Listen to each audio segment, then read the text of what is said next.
वैदिक पर्सपेक्टिव के इस YouTube चैनल को सब्सक्राइब करें, वीडियो को लाइक व शेयर करें। ओम अहेह यातारम कम अपश्यः इंद्र हृदि यत ते जघनुषः भीः अगच्छत् नवचा यत नवतीं च स्रवन्तीः शेनः न भीतो अंतरः रजांसि। अहि के किस गमन करने वाले को तुमने देख लिया, हे इंद्रियों को वश में करने वाले, जो तुम हनन करने वाले के हृदय में भय व्याप गया। जो नई से नई श्रवण करने वालियां या 99 बहने वाली नदियां हैं, उनके रजों या लोकों को तुमने भयभीत बाज के समान पार किया। यह मंत्र ऋग्वेद के प्रथम मंडल के 32वें सूक्त का यह 14वां मंत्र है, अर्थात चतुर्दश मंत्र। इस मंत्र के ऋषि हैं भगवान हिरण्यकशिपु आंगिरस, और इसका दिव्य विषय या मुख्य विषय है इंद्र, अर्थात इंद्रियों को वश में करने वाला। और इस मंत्र का छंद है त्रिष्टुप और स्वर है धैवत। यह 32वां सूक्त चल रहा है और इस सूक्त में कुल 15 मंत्र हैं, जिसका यह 14वां मंत्र हम समझ रहे हैं। मंत्र जो पढ़ा गया वह अति महत्वपूर्ण है और हमारे जीवन में जो परिस्थितियां आती हैं उनसे हम किस प्रकार सामना करें, इस विषय में यहाँ पर बताया गया है। मंत्र को हम अन्वय करते हुए अलग अलग समझते हुए उसका अर्थ पढ़ें हम। अहेह अर्थात अहि का, यातारम अर्थात गमन करने वाले, कम अर्थात किसे, अपश्यः अर्थात देख लिया, इंद्र अर्थात हे इंद्रियों को वश में करने वाले, यत अर्थात जो, ते जघनुषः अर्थात तुम हनन करने वाले के, हृदि अर्थात हृदय में, भीहि अर्थात भय, अगच्छत अर्थात व्याप गया, यत अर्थात जो, नवचा नवतीम च स्रवंती ही अर्थात नई से नई श्रवण करने वालियां हैं या 99 नदियां हैं उनके, शेनः न भीता अर्थात भयभीत बाज के समान, रजांसी अर्थात रजों को या लोकों को, अंतरः अर्थात तुमने पार किया।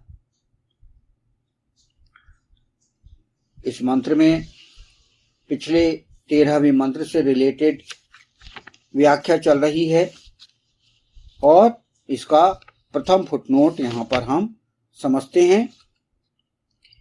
प्रथम फुटनोट के अंतर्गत इसमें कहा गया है, अहि के किस गमन करने वाले को तुमने देख लिया, हे इंद्रियों को वश में करने वाले, जो तुम हनन करने वाले के हृदय में भय व्याप गया।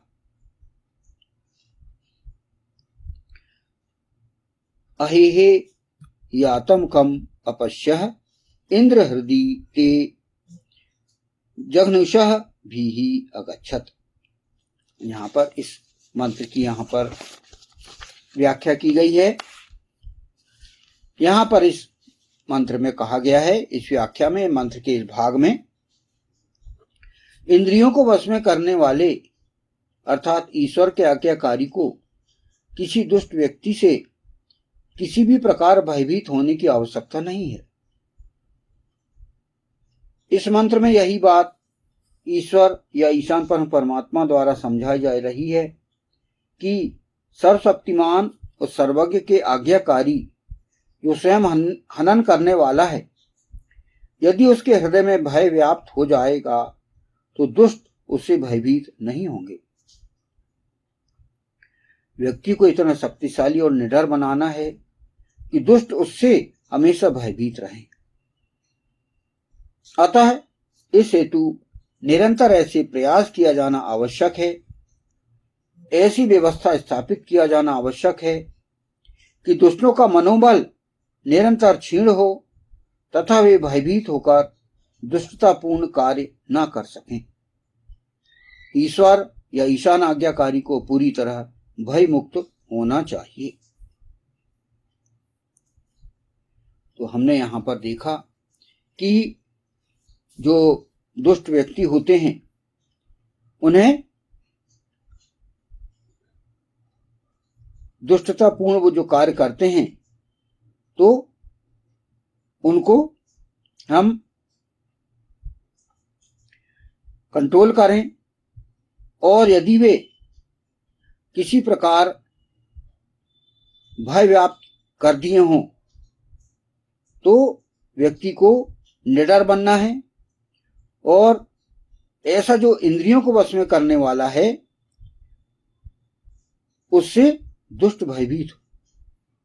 तो ये यहां पर बताया गया है कि ऐसी व्यवस्था स्थापित करना है कि दुष्टों का मनोबल निरंतर क्षीण हो।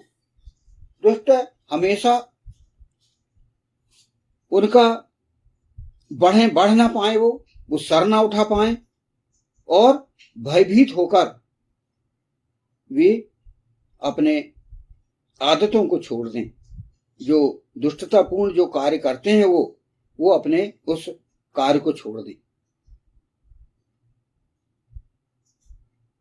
उनसे इंद्रियों को वश में करने वालों को भयभीत नहीं होना है, बिल्कुल उनसे डरने की जरूरत नहीं है, और पूरी तरह ईश्वर का जो आज्ञाकारी है वो पूरी तरह से भय मुक्त होना चाहिए। इसलिए दानवों से, राक्षसों से डरने की जरूरत नहीं है। ईश्वर ने, ईशान परमात्मा ने आत्मविश्वास पूर्ण और निडरता से जीवन जीने की शक्ति दी है हर ईश्वर के आज्ञाकारी को, हर व्यक्ति को। जो भी वो सर उठाता है, राक्षस या सर्प के समान व्यक्ति अही, तो उसे तुरंत कुचला जाए, और एक व्यक्ति को यदि कुचल दिया गया, उसे दंड दे दिया गया, तो बाकी भी समझ जाएं और अपनी जो दुष्टतापूर्ण आदतें हैं वे छोड़ दें। ईश्वर ने, ईशान परमात्मा ने इस मंत्रांश में यही कहा है कि हाँ, एक राजनायक को भयभीत होने की आवश्यकता नहीं है उन दुष्टों से, क्योंकि ईश्वर उस सत्पुरुष की, उस इंद्र की रक्षा कर रहा है, और वह धर्म के तरफ से लड़ रहा है। क्योंकि वह, जब धर्म और अधर्म का संघर्ष होता है तो धर्म की ओर से वह सत्पुरुष, वह इंद्र, वह राजनायक वह होता है, और ईश्वर उसकी रक्षा करता है। तो उसे भयभीत होने की आवश्यकता नहीं है, और दुष्टों को, उनके विचारधारा को समाप्त करते हुए, उनको दंड देते हुए वह निडरता से अपना प्रशासन चलाए।